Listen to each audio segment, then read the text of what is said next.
আসসালামু আলাইকুম। তো এখানে মাদ্রাসা ছাত্র খেলাধুলা করছে, তো ওদেরকে কিছু ইসলামিক প্রশ্ন করব, দেখি ওরা পারে কিনা। চলেন, এদিকে আসো, এদিকে আসো। তোমাদের সাথে কথা হচ্ছে, তোমাদের কিছু ইসলামিক প্রশ্ন করবো, তোমরা পারবে ইনশাল্লাহ? ইনশাআল্লাহ। আচ্ছা, আমার প্রশ্ন হচ্ছে, বলো তো কোন নবীর নাম আল্লাহ সুবহানাহু ওয়া তাআলা নিজে রেখেছেন?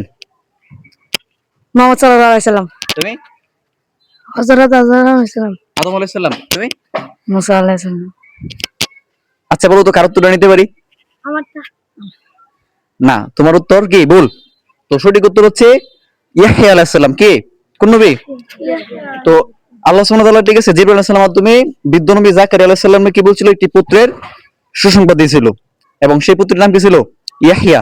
আল্লাহ তাআলা কোরআনের সূরা মারিয়ামের 7 নম্বর আয়াতে বলছেন, হে জাকারিয়া, আমি তোমাকে এক পুত্রের সুসংবাদ দিচ্ছি, তার নাম হবে ইয়াহইয়া। এর পূর্বে এই নামে আমি কারো নামকরণ করিনি। তো বুঝতে পারছো কার নাম? বলো তো, কার নাম রাখছে আল্লাহ সুবহানাহু ওয়া তাআলা? ইয়াহইয়া আলাইহিস কার সালাম। নাম? ইয়াহইয়া আলাইহিস সালাম। তো তোমরা আজকে একটা নতুন ইসলামিক শিক্ষা নিলে, ঠিক আছে? তোমাদের কেমন লাগতেছে? খুব ভালো। ঠিক আছে, এইভাবে। আসসালামু আলাইকুম।